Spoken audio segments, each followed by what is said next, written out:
John, your last home game was against Chesterfield. It wasn't so long ago Chesterfield reached an FA Cup semi-final, I seem to remember.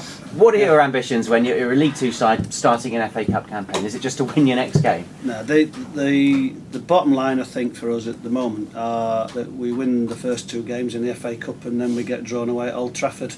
And I think that's everybody's kind of dream at this moment in time. But we're non-league clubs, first division, second division clubs, that kind of thing. We're not going to win the FA Cup. None of us in this round or even the second round are going to win the FA Cup. So you want to get that kind of draw. You want to get into the third round, get the dream one, make the club quite a bit of cash, give your supporters a day out, give an experience to your players, and then get on with your league programme, because generally that's what the FA Cup. So it's exciting in that respect. That's not me being flippant or putting it to one side. That's me saying I want to win against York City. I want to get in the second round of the Cup. I want to win that. Then I want to be sat listening and keeping my fingers crossed for that third round draw and hope it's a big one. Yeah. What's your favourite FA Cup memories? Being in the final in 1984.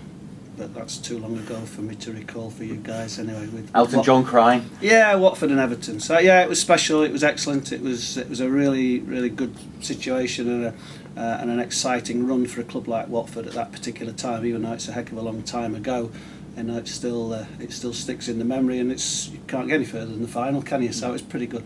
How do you compare the FA Cup back then to now? Has it lost its magic, or is the magic coming back?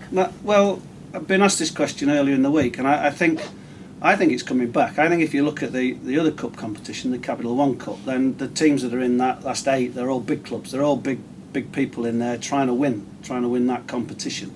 And I think the FA Cup will be the same, because they can't all win the Premier League, the big boys. So the teams that don't win that are looking and saying that, if under pressure is the right phrase, they've got to win a trophy, and these are the trophies that they have underneath. So if Manchester United don't win the Premier League, it'd be nice for David Moyes to win the FA Cup, for instance. So that they push it out there now, and I think it'll regain its sort of glory and its days, and as it gets a little bit tighter, and as they come in the third round. Like I'm saying, I'm already dreaming about that now, and I think clubs like Shortwood, who are playing on Monday on TV, have never had that kind of exposure. You try telling them it's not important. So I think for a lot of people, particularly at this stage, are probably thinking the same way that I am, thinking, well, if we win this and we get that, we can do this, and it's a really good topic to talk about.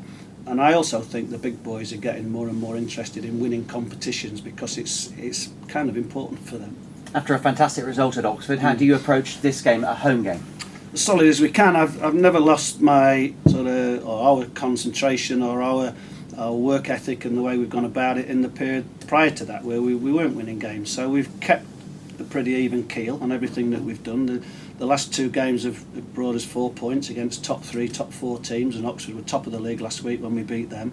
But we've got an opponent that's also got 4 points out of their last 2 games, but have scored 6 goals as opposed to our 1. So we've got to give that the big respect and make sure that we don't go into there with any kind of loose attitude, and that certainly won't be the case, and make sure that we try and perform as well as we've done in our last 2 games to see if we can get through.